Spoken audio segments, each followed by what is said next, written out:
Hello students, good morning. Class 4th Hindi first 13 chapter first lecture.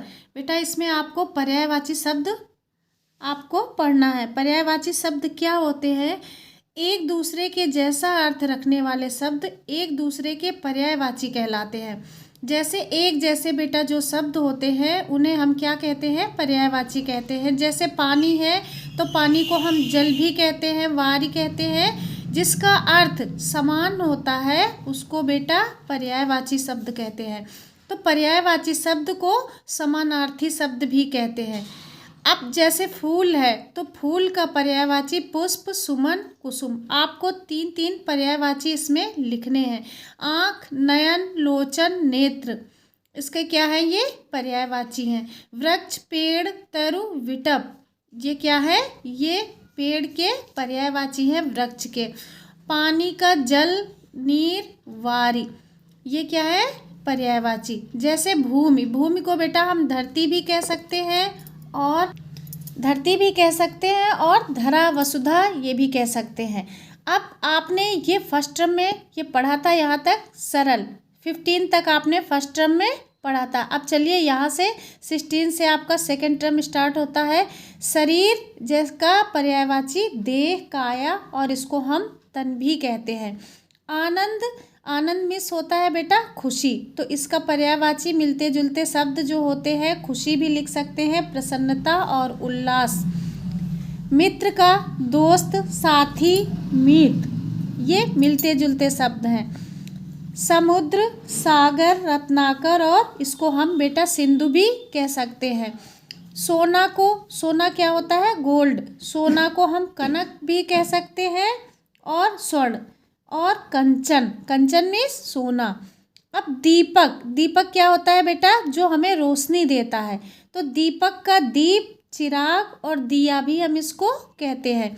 ईश्वर, ईश्वर कहते हैं भगवान को, तो इसका मिलता जुलता शब्द क्या होता है? पर्यायवाची परमात्मा, भगवान और प्रभु।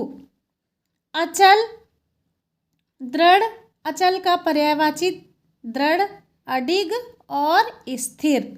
अचल का स्थिर। और संग्राम, अगला देखिए क्या है? संग्राम। संग्राम मीन्स क्या होता है? लड़ाई, लड़ाई, रण और युद्ध, ये बेटा इसके पर्यायवाची हैं। अब अध्यापक, अध्यापक का गुरु, आचार्य, शिक्षक, ये इसके पर्यायवाची हैं। अब बेटा आपका ये होमवर्क है, ये शरीर से ये 16 से लेके 25 तक ये आपको सेकेंड टर्म में पढ़ना है। ये आपको अपनी फेयर नोटबुक जो आपने बनाई है उसमें आपको ये लिखना है, और बेटा लिखने के साथ साथ आपको लर्न भी करना है। और ये भी बेटा आपको होमवर्क में ही करना है। दिए गए शब्दों के दो दो पर्यायवाची लिखना है। फूल का पुष्प, सुमन, और पानी का जल, नीर, सरल का साधारण और सहज, जंगल का वन, अरण्य, असुर का राक्षस और दानव। दीपक का आपको लिखना है दीप और चिराग, ये आपको बुक में ही फिल करना है। अब देखिए इन चित्रों के लिए दो दो पर्यायवाची शब्द आपको लिखने हैं। जैसे ये चित्र देख रहे हैं बेटा, ये क्या है? वृक्ष, तरु, पेड़ भी लिख सकते हो। अब ये आँख, आँख का नयन, लोचन, ये राजा सम्राट नरेश। ये हाथी दिख रहा है बेटा आपको, ये हाथी का पिक्चर देख रहे हो आप, तो गज और हाथी। ये खग और चिड़िया, ये आपको बुक में ही फिल करना है। और पंक्ति को, पंक्ति में अलग अर्थ वाले पर आपको गोल घेरा बनाना है। तो इसमें नदी भी बेटा, ये नदी, सरिता, तटनी, ये नदी का ही पर्यायवाची है। और जो अलग अर्थ वाला है, जैसे जलधर पे सर्कल करना है आपको। और असुर, राक्षस, दानव, ये पर्यायवाची है, इसमें दे पे सर्कल करना है। अडिग, लड़ाई, रण, संग्राम, लड़ाई, रण, संग्राम एक ही है, ये पर्यायवाची है। और इसमें अलग क्या है? अडिग है, तो अडिग पे सर्कल कीजिए। भूमि, महिला, धरती, वसुधा, इसमें महिला पे सर्कल करना है बेटा आपको। समुद्र, सागर, सिंधु और उल्लास पे सर्कल करना है। अब ये आपका ये चैप्टर कंप्लीट हो गया। अगला लेक्चर बेटा कल पढ़िएगा। Thank you class.